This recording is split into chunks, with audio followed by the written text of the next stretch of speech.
Mga kapuso, ngayong magpapasko, ingat po tayo sa mga peking pera. Dalawang lalaking nahuli matapos bumili ng motorsiklo gamit ang peking pera. Pero giit na mga suspect, hindi nila alam na peke ang mga ito. Nakatutok si Jomera Presto. Sa unang tingin, aakalain mong tunay ang mga 1,000 peso bill na ito. Pero peke ang mga yan. Ayon sa pulisya, ipinambayad ang mga ito sa isang seller ng motorsiklo sa Pasay City. Titingnan mo talaga siya, parang totoo siya. Pero pag ginawakan mo, plain lang siyang Base sa investigasyon, nakilala raw online ng biktimang seller ang dalawang sospek at naibenta ang kanyang motor sa halagang 20,000 pesos.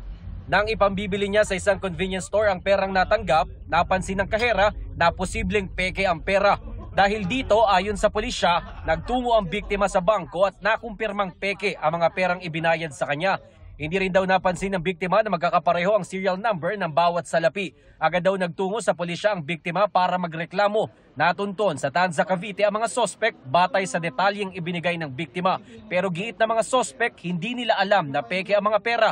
Ibinayad lang din daw sa kanila ang mga ito ng isang babae na pinagbentahan nila ng alahas.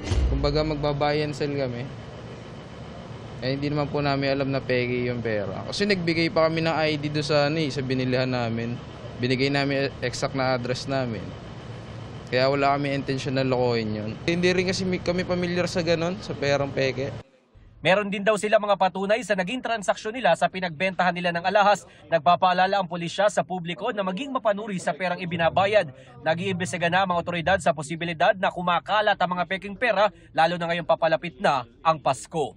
Para sa GMA Integrated News, Jomer Apresto, nakatutok 24 oras. Tukoy na raw ng mga pulis sa mga persons of interest sa insidente ng umano'y pagkidnap sa Amerikanong vlogger sa Zamboanga del Norte.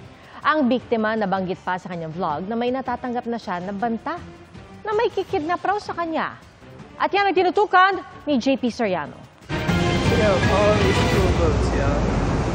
Halos araw-araw nagla-livestream sa YouTube ang 26-year-old American YouTuber na si Elliot Eastman tungkol sa kanyang pamumuhay sa Cebu, Zamboanga del Norte. 5 buwan nang nasa bansa si Eastman matapos makapangasawa ng Pilipina. Sa isa niyang vlog noong Setyembre, nakwento niya ang pakiramdam na ayaw raw sa kanya ng mga tao sa paligid.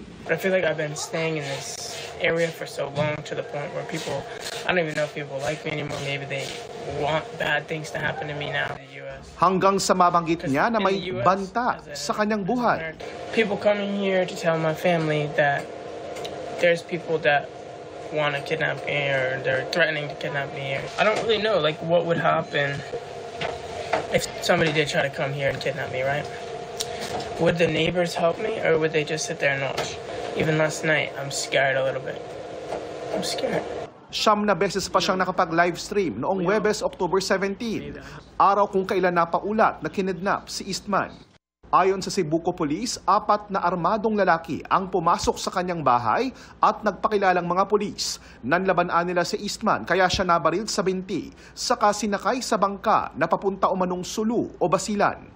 Bahagi na ng investigasyon ng pulisya ang laman ng vlog ng biktima, pati saraysay ng asawa ni Elliot. May persons of interest na rin sila at tinitignan din daw kung sangkot ang extremist groups sa insidente. Ongoing profiling of this person of interest po, ongoing po yung investigations natin dito. Pero sa ngayon, ayon sa pulisya, wala pa raw komunikasyon o demands ang mga dumukot. Hindi rin makumpirma ng pulisya kung operasyon nga ba ito na may kinalaman sa droga. Lumalabas lang ho sa report na yung 4 armed men na dumukot sa kanya ay nagsabi na is police operation on drugs. Pero based on record natin, wala po tayo naka-record na mayroong legitimate operations ang any force of the government against this victim. Wala din po siyang record sa atin when it comes to drugs. Patuloy ang paghahanap ng binuong Subtask Group Quick Reaction Team ng pulisya at militar sa lugar kung saan posibleng dinala si Eastman. Naghihintay naman ng tawag ang pamilya ni Eastman mula sa US Embassy hinggil sa nangyari. Sinusubukan pa naming kunan ng pahayag ang embahada. Pero nauna nilang sinabi na nakikipag-ugnayan sila sa mga otoridad at prioridad ng US State Department ang kapakanan at kaligtasan ng US citizens sa ibang bansa. Ang PNP Foreign Liaison Division nagpapatuloy raw ang komunikasyon sa US Embassy. Para sa GMA Integrated News, JP Soriano, nakatutok 24 oras. Dismayadong ilang miyembro ng liderato sa Kamara sa mga batikos ni Vice President Sara Duterte kay Pangulong Bongbong Marcos. Sa press conference ni Duterte kahapon, sinabi niyang hindi marunong maging presidente si Pangulong Marcos. Sabi pa ng bise na gamit niya siya ng mga Marcos para manalo laban kay dating Vice President Leni Robredo noong 2022 presidential elections. Binatikos din ni Duterte ang pagdinig ng Kamara ukol sa 16 million pesos na ginastos sa mga safe house ng OVP. Ay kay House Deputy Majority Leader Jude Asidre, mas pinipili ng bise na mamulitika sa mga panahong kailangan ng bansa ng pagkakaisa. Sa halip daw na magsalita tungkol sa kanyang lehitimong issue sa tamang lugar, sabi ni Asidre tila binaliwala at itinuring ito ng bise bilang political attacks na nagpapalalaan niya sa pagkakawatak-watak sa bansa. Sabi naman ni House Assistant Majority Leader Mika Swansing, mas mainam na makipagtulungan na lang sa kanila ang bise. Manumpa at magsalita dapat ang bise tungkol sa issue ng confidential funds at iba pa. Nauna lang sinabi ng Malacanang na hindi sila maglalabas ng pahayag kaugnay sa mga sinabi ni Duterte ayon kay Acting PCO Secretary Cesar Chavez. Tuloy po ang laban kontra Israel ayon sa Hamas. Yan po ay matapos kumpirmahin ng grupo na napatay nga ng Israel ang kanilang leader sa Southern Gaza.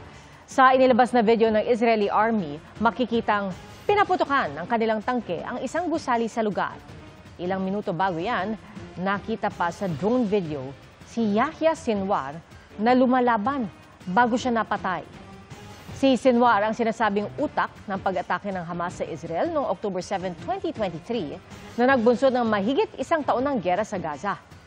Sa pagkamatay ni Sinwar, umaasa ang Amerika at ilang bansa na magwawakas na ang bakbakan. Pero para sa Israel, hindi rito nagtatapos ang gera, lalo't hindi pa pinapakawalan ang mga kababayan nilang bihag ng Hamas.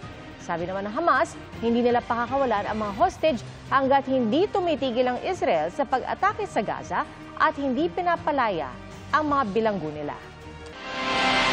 Babantayan daw ng Department of Environment and Natural Resources o DNR ang mga small-scale na minahan sa Camarines Norte. Kasunod ito ng pagkahuli noong isang linggo sa 11 Chinese nationals na nagpapatakbo ng iligal na minahan sa bayan ng Paracale.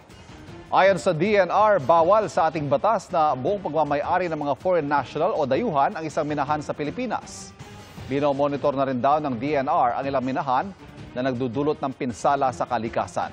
Kailangan daw matiyak na sumusunod sa batas sa mga ito, kaya't nakikipag-ugnayan na sila sa mga lokal na pamahalaan. Mga kapuso, matapos po ang big-time price hike nitong Martes, kakambyo po ang presyo ng petrolyo sa susunod na linggo. At sa tansya ng kumpanyang Unioil, mababawasan ng 70 sentimo hanggang piso ang kada litro ng diesel. 30 hanggang 50 sentimo naman sa gasolina. Ang sa Department of Energy, ilan sa nakikitang rason sa rollback ay ang paghupa ng tensyon sa Middle East at posibleng surplus sa supply ng krudo at ang pagbaba ng demand sa susunod na taon. 3 beses na nagbuga ng volcanic ash o abo ang Mount Canlaon kanina umaga. Ayon sa PHIVOLCS, bunsod yan ang patuloy na degassing sa crater nito. Binalot na makapal na ulap ang summit kaya limitado lamang ang nakikita sa bulkan. Nananatiling nasa alert level 2 ang bulkan pero hindi inaalis ang posibilidad ng eruptive unrest at pagtaas ng alert level dahil sa kasalukuyang aktibidad nito. Ilang senatorial aspirants ang bumisita kay dating Vice President Leni Robredo sa Naga City, Camarines Sur. Habang nasa Naga, dumalo kay Robredo si Sagip Party List Representative Dante Marcoleta, na kilalang kaalyado ni dating Pangulong Rodrigo Duterte. Bumisita rin kay Robredo si retired Philippine Marines Officer Ariel Querubin. Nitong Martes, bumisita rin kay Robredo si House Deputy Majority Leader Erwin Tulfo. Bago nito, ilang incumbent officials at senatorial aspirants ang naunang bumisita kay Robredo, kabilang si Vice President Sara Duterte noong pista ng Peña Francia. Nitong Huwebes, nagkita naman at nagkamay sina Robredo at si Pangulong Bongbong Marcos sa inaugurasyon ng Sorsogon Sports Arena. Mahigit isang linggo bago mag-undas, bumisita na po sa sementeryo ang ilang kaanak ng mga yumao. Pero may ilang nahihirapang mahanap ang pupuntahang puntod. Nakatutok si Bernadette Reyes.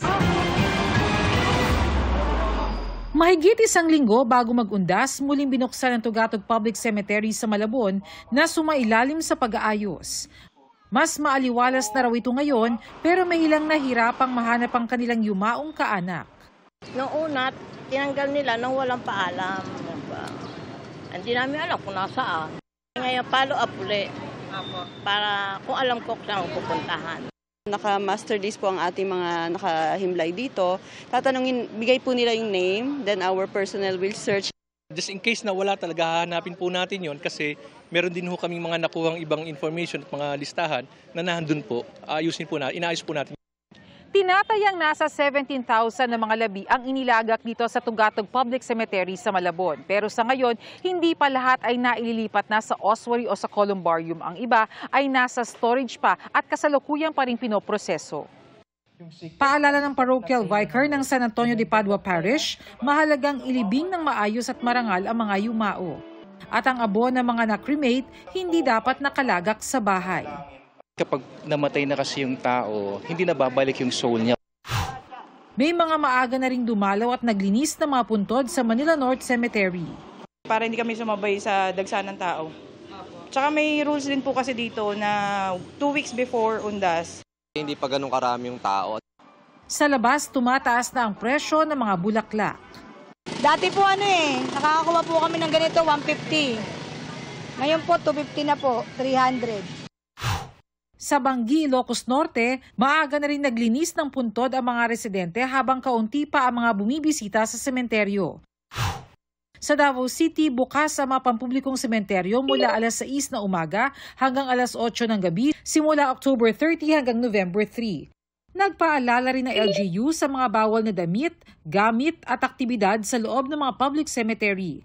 Magpapatupad din ng one entrance, one exit policy para sa maayos na daloy ng mga dadalaw at mga motorista. Para sa GMA Integrated News, Bernadette Reyes, Nakatuto, 24 Oras.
Mga kapuso, patuloy na tumutok sa mga balita. Mag-subscribe sa GMA Integrated News sa YouTube.